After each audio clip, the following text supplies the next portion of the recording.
Well, good morning, YouTube land. Welcome to our inspirational challenge this morning. We're going to read 1 Samuel, the 14th chapter today. And today is 239 days to this awesome journey.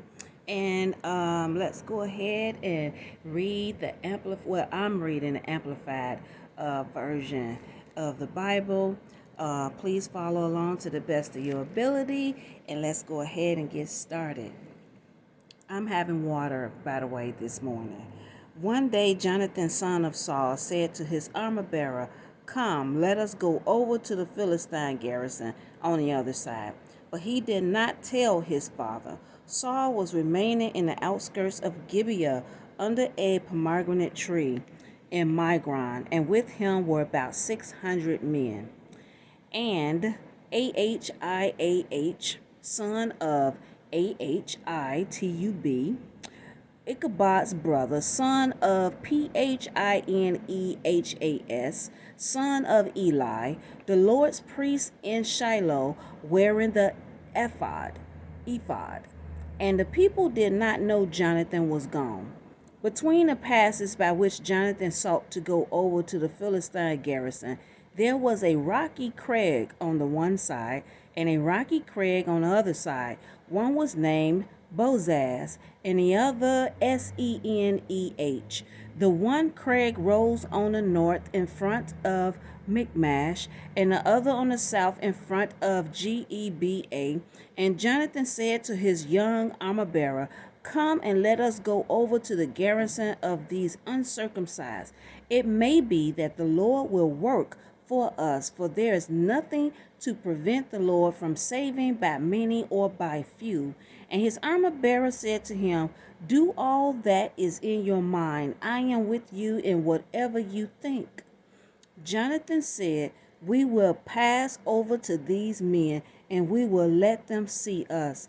If they say to us, 'Wait until we come to you,' then we will stand still in our place and will not go up to them. But if they say, 'Come up to us,' we will go up, for the Lord has delivered them into our hand, and this will be our sign." May God add a blessing to the reading of the first 10 verses of 1 Samuel, the 14th chapter. Now, here's our Google summary for the chapter. Jonathan, the son of Saul, who led his arm bearer to spy against the Philistine army, he did this without his father's knowledge. Now, Jonathan had a great deal of faith in God of Israel, especially as it pertained to war. Jonathan made signs that he'd communicated with the Lord. This is how he was able to have success, especially in this particular battle with the Philistines.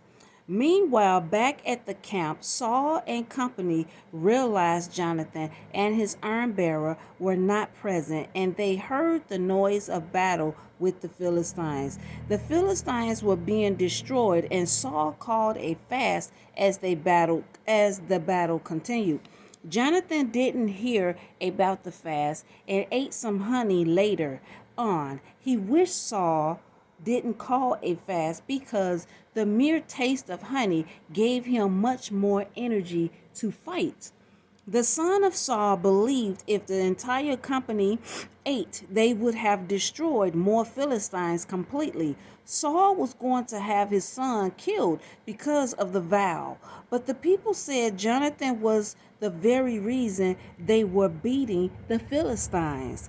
God was working through Jonathan, so Jonathan was preserved. Saul took the kingdom and fought against all his enemies and prevailed for Israel.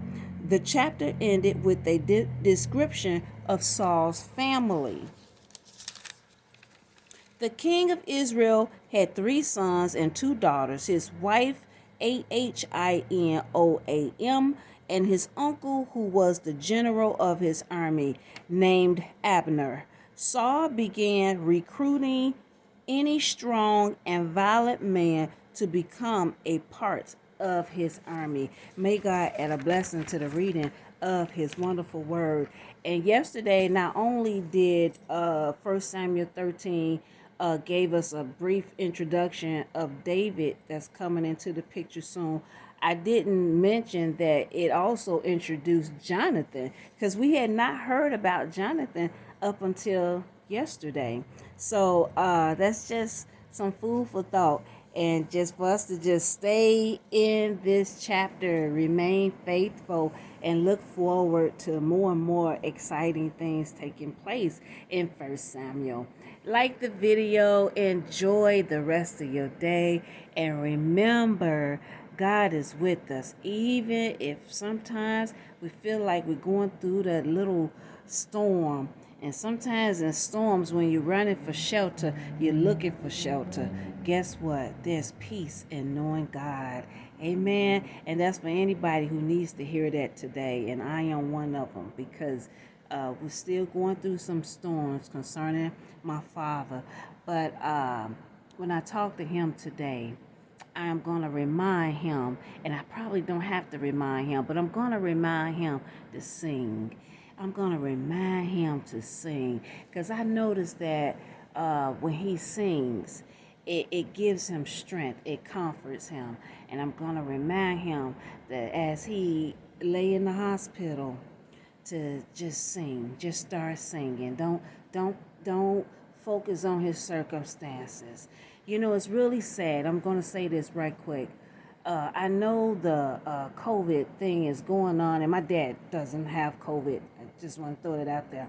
But you know, the hospitals have these rules, you know, and I understand that, you know, they want to make sure that we're not bringing COVID into the hospital, and the hospital is not exposing visitors to COVID. But my God, they need to come up with